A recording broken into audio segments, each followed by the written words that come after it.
हरे कृष्णा, राधे राधे। स्वागत करते हैं आपका हमारे इस YouTube चैनल पर। आज भाद्रपद मास की चतुर्थी तिथि है और इस तिथि को बहुला चौथ के नाम से जाना जाता है। आज के दिन गायों की पूजा करने और बहुला चौथ की कथा सुनने से धन और संतान के सुख की प्राप्ति होती है। बोलिए गणेश भगवान की जय हो, बोलिए चौथ माता की जय हो। तो आज हम इस वीडियो में सुनेंगे बहुला चौथ की व्रत कथा। द्वापर युग की बात है। द्वापर युग में जब भगवान श्री हरि ने वासुदेव देवकी के यहाँ श्री कृष्ण के रूप में अवतार लेकर ब्रज भूमि में अनेक लीलाएं की, तो देवी देवता भी अपने अपने अंशों से उनकी लीला में सहायक हुए। गो शिरोमणि कामधेनु माता भी अपने अंश से उत्पन्न होकर बहुला नाम से नंद बाबा की गौशाला में गाय बनकर उसकी शोभा बढ़ाने लगी। बाल रूप भगवान श्री कृष्ण जी का बहुला से और बहुला का श्री कृष्ण जी से अपार स्नेह था।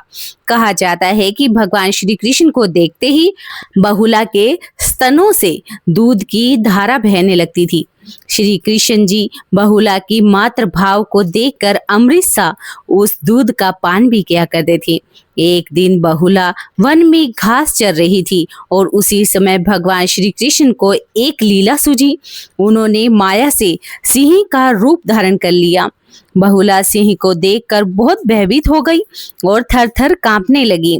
बहुला दबी आवाज में सिंह से कहने लगी कि हे वनराज, मैंने अभी अपने बछड़े को दूध नहीं पिलाया है, वह मेरी प्रतीक्षा कर रहा होगा, अतः मुझे जाने दो, मैं उसे दूध पिलाकर तुम्हारे पास आ जाऊंगी, तब तुम मुझे खाकर अपनी भूख मिटा लेना। तब शेर ने कहा कि मृत्यु पास में फंसे जीव को छोड़ देने पर उसके पुनः वापस लौट आने का क्या विश्वास करूं मैं। बहुला ने सत्य और धर्म की शपथ ली।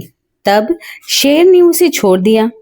बहुला गौशाला में जाकर प्रतीक्षा रत भूख से व्याकुल अपने बछड़े को दूध पान कराने लगी। पुनः उसके बाद अपने वचन की रक्षा हेतु सिंह के पास वापस आ गई।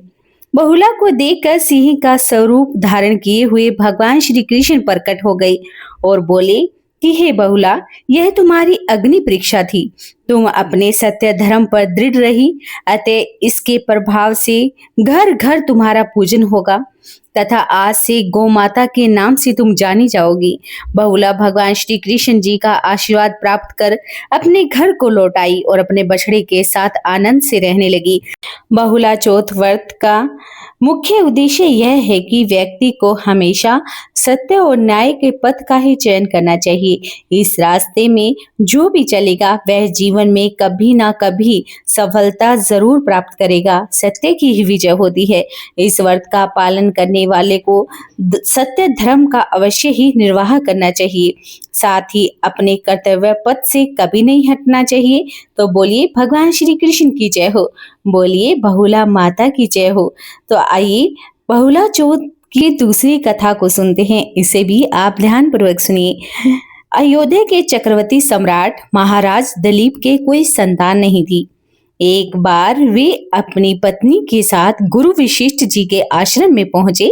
पुत्र प्राप्ति के लिए महर्षि से प्रार्थना करने लगे। महर्षि वशिष्ठ जी ने ध्यान करके राजा के पुत्र ना होने का कारण जान लिया और बोले कि हे महाराज, आप देवराज इंद्र से मिलकर जब स्वर्ग से पृथ्वी पर आ रहे थे तो आपने रास्ते में खड़ी कामधेनु को प्रणाम नहीं किया।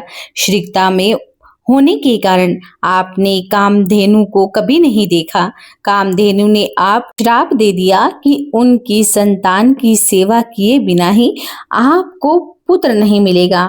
महाराज दिलीप बोले कि गुरुदेव, सभी गायें कामधेनु की संतान है। गो सेवा तो सबसे बड़े पुण्य का काम होता है, मैं गो सेवा अवश्य ही करूंगा। वशिष्ठ जी ने बताया कि मेरे आश्रम में जो नंदिनी नाम की गाय है वह कामधेनु की पुत्री है, आप उसी की सेवा करें। महाराज दिलीप अपनी पत्नी के साथ ऋषि वशिष्ठ के आश्रम में रहने लगे। महाराज दिलीप सवेरे ही नंदिनी के पीछे पीछे वन में जाते। नंदिनी जब खड़ी होती तो वे भी खड़े रहते, वह चलती तो उसके पीछे पीछे चलते। उसके बैठने पर ही बैठते, उसके जल पी लेने पर ही खुद जल पीते। वे उसके शरीर पर एक मक्खी तक नहीं बैठने देते थे। संध्या के समय जब नंदिनी आश्रम में लौटती तो उसके पीछे पीछे महाराज भी लौट जाते। महारानी सुदर्शना उस गाय की सायंकाल और प्रातःकाल पूजा भी करती, रात को उसके पास दीपक भी जलाती और महाराज गौशाला में गाय के पास भूमि पर ही सोते। इस प्रकार 1 महीने तक महाराज दिलीप ने बड़े परिश्रम और सावधानी से नंदिनी की सेवा की। जिस दिन महाराज को गौ सेवा करते करते 1 महीना पूरा होने वाला था, उसी दिन वन में महाराज कुछ सुंदर पुष्पों को देखने लगे। इतने में नंदिनी गाय आगे चली गई। 2-4 क्षण में ही उस गाय के डकारने की बरु करुण ध्वनि सुनाई पड़ी। महाराज जब दौड़कर वहां पहुंचे तो देखते हैं कि एक झरने के पास एक बड़ा भारी सिंह उस सुंदर गाय को दबाए बैठा था।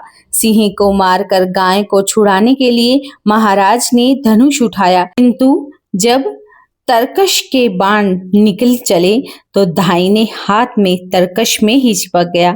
आश्चर्य में पड़े हुए महाराज दिलीप से सिंह ने मनुष्य की भाषा में कहा कि हे राजन, मैं कोई साधारण सिंह नहीं हूँ, मैं भगवान शिव जी का सेवक हूँ। अब आप यहाँ से लौट जाएं। जिस काम को करने में आपका बस ना चले उसे छोड़ देने में कोई दोष नहीं होता। मैं भूखा हूँ, यह गाय मेरे भाग्य से ही यहाँ पर आई है, अब इससे मैं अपनी भूख मिटाऊंगा। महाराज दिलीप बड़ी नम्रता से बोले कि आप भगवान शंकर के सेवक हैं, इसलिए मैं आपको प्रणाम करता हूँ। सत्य पुरुष के साथ बात करने तथा थोड़े क्षण के साथ रहने से मित्रता हो जाती है।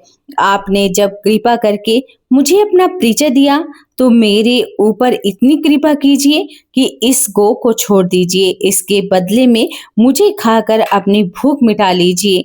सिंह ने राजा को बहुत समझाया कि एक गाय के लिए चक्रवर्ती सम्राट को प्राण देने नहीं चाहिए, क्योंकि वे अपने गुरु को हजारों गाय दान कर सकते हैं, जीवन में हजारों गायों का पालन और रक्षा भी कर सकते हैं। किंतु महाराज दिलीप अपनी बात पर अड़े रहे। एक शरणागत गाय महाराज के देखते देखते अगर मारी जाए तो उसे बचाने में प्राण देना ही उन्हें स्वीकार था। अंत में सिंह ने उनके बदले गाय को छोड़ देना स्वीकार कर लिया तथा पश्चात महाराज का चिपका हाथ तरकश से छूट गया। उन्होंने धनुष और तरकश अलग रख दिए और सिर झुकाकर वे सिंह के आगे बैठ गए। महाराज दिलीप समझते थे कि अब सिंह उसके ऊपर कूदेगा और उन्हें फाड़ कर खा जाएगा, परंतु उनके ऊपर तो आकाश से फूलों की वर्षा होने लगी। नंदिनी ने उन्हें मनुष्य की भाषा में पुकार कर कहा कि महाराज आप उठिए, यहाँ कोई शेर नहीं है, यह तो मैंने आपकी परीक्षा लेने के लिए माया दिखाई थी। अब आप पत्ते के डोने में दूध निकालकर मेरा दूध पी लीजिए, आपके गुणवान और प्रतापी पुत्र होगा। महाराज उठे और उन्होंने उस कामधेनु गाय को प्रणाम किया तथा पश्चात हाथ जोड़कर बोले कि माता, आपके दूध पर पहले आपके बछड़े का अधिकार है, उसके बाद बचा हुआ दूध गुरुदेव का है। आश्रम लौटने पर गुरुदेव की आज्ञा से ही मैं थोड़ा सा दूध ले सकता हूँ। महाराज की गुरु भक्ति तथा धर्म प्रेम से नंदिनी और भी प्रसन्न हो गई। शाम को आश्रम लौटने पर महर्षि वशिष्ठ की आज्ञा से महाराज ने नंदिनी का थोड़ा सा दूध पिया। समय आने पर महाराज दिलीप के भगवान श्री कृष्ण और गौ माता की कृपा से परम प्रतापी पुत्र हुआ। बोलिए भगवान श्री कृष्ण की जय हो, बोलिए गौ माता की जय हो, बोलिए राधा कृष्ण भगवान की जय हो।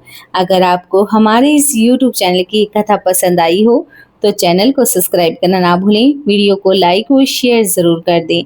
आपसे हाथ जोड़कर प्रार्थना है कि कमेंट में जरूर लिखें।